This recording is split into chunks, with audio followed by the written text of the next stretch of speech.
All the articles you have come to love in EquiManagement Magazine are now available on the EquiManagement on Audio podcast. Each article is released as its own separate episode to make them quick and easy to listen to. Just search EquiManagement on Audio on your favorite podcast player to listen to all the latest articles. Modeling ethical decision-making for early career veterinarians. Equine veterinarians frequently face ethical dilemmas, and practice leaders play a key role in alleviating moral distress by modeling ethical behavior and decision-making. Ethics are the standards and practices that tell us how human beings should act in the many situations in which they find themselves. Ethical decision-making is not based solely on feelings, religion, law, accepted social practice, or science.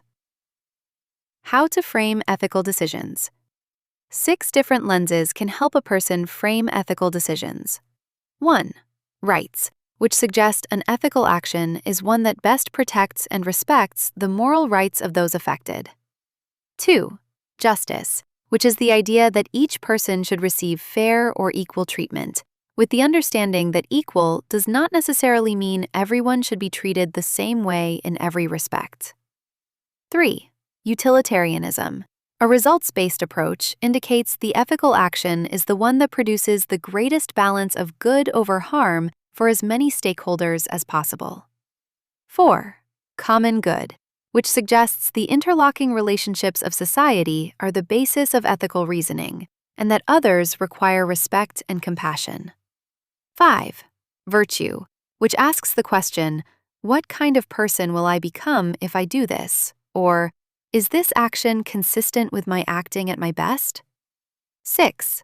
Care, which maintains that options for resolution must account for the relationships, concerns, and feelings of all stakeholders. Ethical dilemmas in equine veterinary practice. Veterinarians frequently face ethical dilemmas, and the ability to consider welfare and ethical issues is essential to good clinical practice. Using ethical frameworks for decision-making and client communication can support social license to operate and improve retention of early career equine veterinarians, many of whom experience moral distress in practice. Research shows that incidents of moral distress are cumulative and lead to negative mental health and burnout. Modeling ethical behavior. Practice leaders, whether owners or mentors, play key roles in diffusing moral distress because leaders model the way. Younger veterinarians frequently look to their more experienced colleagues for direction, navigating tricky ethical situations, but in some cases, their colleagues' behavior is the source of ethical concern. Is a new associate being asked to perform routine maintenance joint injections at a trainer's request, or are they seeing this as a common practice by their mentor? Does an early career veterinarian witness cases that might benefit from referral to a specialist, but the client is not offered that option? Do they perceive this as being a way to keep revenue within the practice rather than flowing to a different practitioner?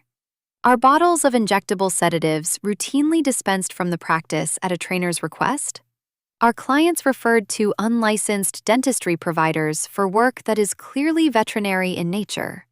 In these scenarios, it is not surprising that early career equine practitioners become deflated and cynical about their chosen career. Modeling ethical behavior and decision-making as practice policy makes such a positive difference. Final thoughts. Practices must balance different opinions about ethical decisions by recognizing the potential for moral distress and offering an off-ramp for professionals to opt out of situations that conflict with their values. Mentors can help mentees by suggesting they use a framework for ethical decision-making. This framework begins by identifying the ethical issue and gathering the relevant facts, stakeholders, and possible courses of action. Each alternative is then evaluated using the 6 lenses, leading to a decision about how to proceed. Working through the dilemma in this structured way often provides greater clarity and confidence when making a difficult decision.